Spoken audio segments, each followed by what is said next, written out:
Good day to each and everyone. My name is Matildo, your vlogger for today's video. For today's video, I will be talking about the essays of Rizal. First thing is Filipinas dentro 100 años. Second, Por Telefono. Third, Vision of Fray Rodriguez. Fourth, Sobre la Indolesia de los Filipinos. Fifth, No Limitangere. And sixth, the El Filibusterismo. But first, let me talk about Filipinas dentro 100 años, or my reflection. Filipinas dentro 100 años, the Philippines a century hence is a social-political essay written in 4 parts, 1889-1890 in the magazine La Solidaridad de José Rizal. It is one of the most significant political works of the movement in Spain. Rizal tracing circumstances that brought about the awakening of the Filipino and consequently the birth of the Filipino spirit of a nation. He underscores the need to establish a new kind of political relationship between Spain and the Philippines. If the former does not wish a total breakup with the latter. Spain is being given a sort of ultimatum reform in independence. The article ends with a prediction on this possible political intervention of European or neighboring powers, or even that of the United States, should the Philippines declare itself independent from Spain. He dismisses that possibility given the existence of other more enticing economic prospects. In the papers, Rizal predicted the Philippines' destiny over 100 years and predicted the disastrous end of Spanish power in Asia. He prophesied the Philippines revolution against Spain, which would lead to their independence, but that Americans would eventually take over as the next colonizer. On September 30, October 30, December 15, 1889, and February 15, 1890, this was serialized that La Solidaridad. The essay has also discussed the Philippines' brilliant history, the country's economic decline, and the causes of local sufferings under the Spanish colonial rule. In the essay, he forewarned Spain of the impending demise of its dominance. He enlightened Filipinos' brains and emotions about the Spaniards' persecution and urged them to fight for their rights. History does not record any durable control by one people over another, of distinct races, of diverse usages and customs, of opposed and dissimilar views.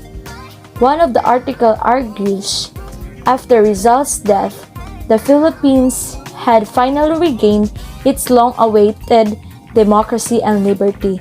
This was the culmination of the hero dream in this essay. The second is the Por Telefono.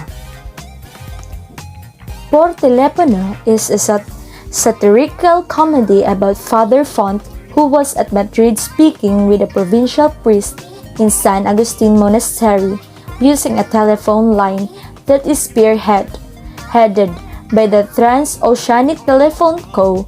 Por Telefono is full of symbolism.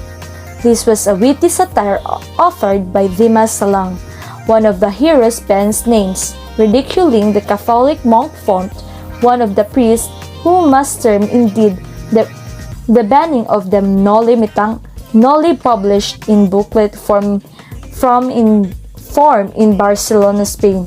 It narrated in a funny way the telephone conversations between Font and the provincial friar of the San Agustin convent in Manila. This puppet showed not only Rizal's cleverness but also his futuristic visions.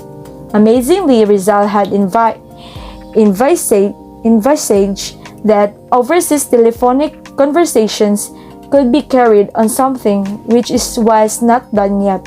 During the time fall of 1889, it was only in 1901, 12 years after Rizal wrote a Por Telefono, when the first radio telegraph signals were received by Marconi across the Atlantic.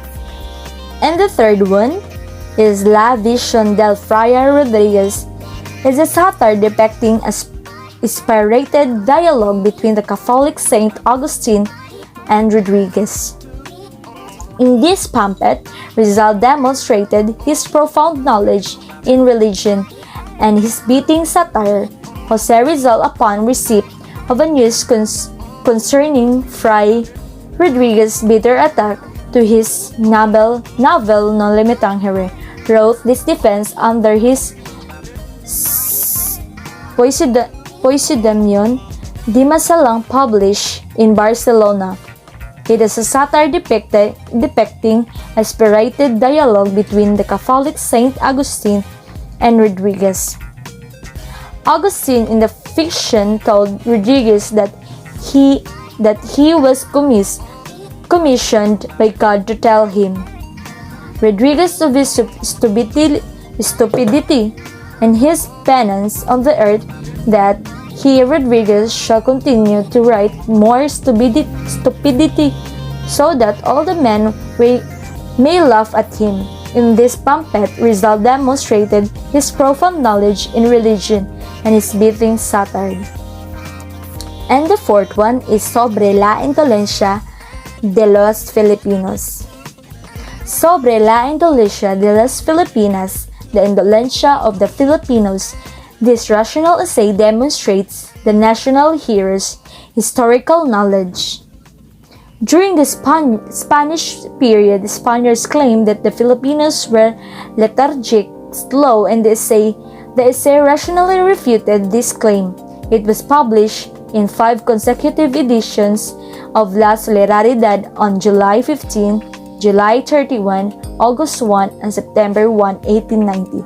Rizal argued that Filipinos are the innately hardworking prior of the rule of the Spaniards.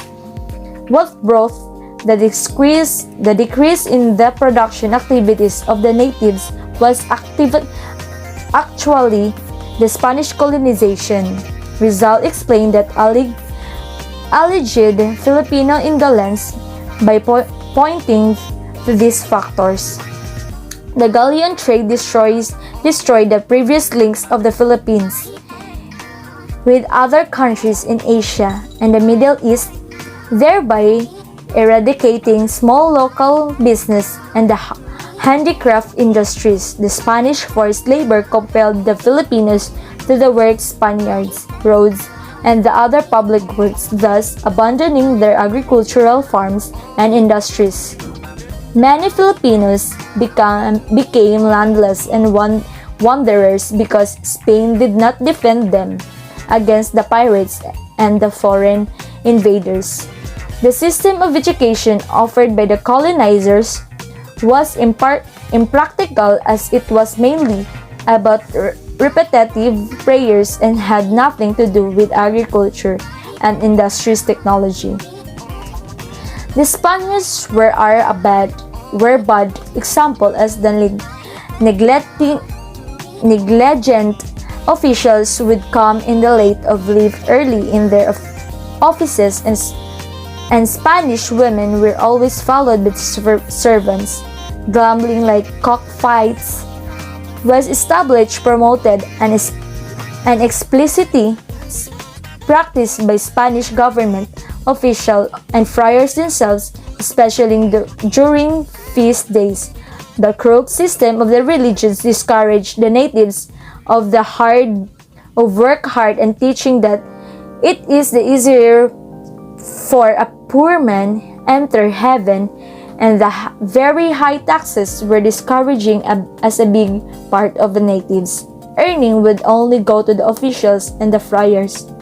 Moreover, Rizal explained that Filipinos were just wise in their level of work under the tropical climate. He explained violent work it is not a good thing in tropical countries, as it would be parallel to death, destructions, annihilation. Rizal concluded that native supposed indolence was the end of a production, the Spanish colonization. The fifth is el filibusterismo. The filibusterism, or the greed regime, is a term used to describe a political system based on greed. Rizal's second novel, Gomez, Burgos, and Zamora, was dedicated to his homeland and the three martyr friars who died in the Spanish Inquisitions. The Spaniards accused that the three priests of being government traitors and sentenced them to death.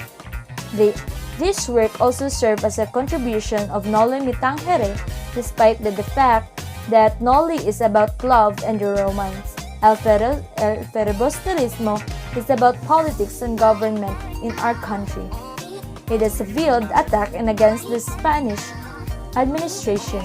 El filibusterismo was written by Dr. Jose P. Rizal to teach us how individuals can root anger and build a thirst for vengeance.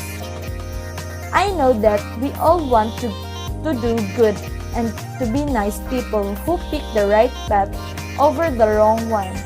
Being a decent person is rewarding, not in the sense that we receive blessings, but in the sense that we know we did the right thing, and our hearts feel overjoyed.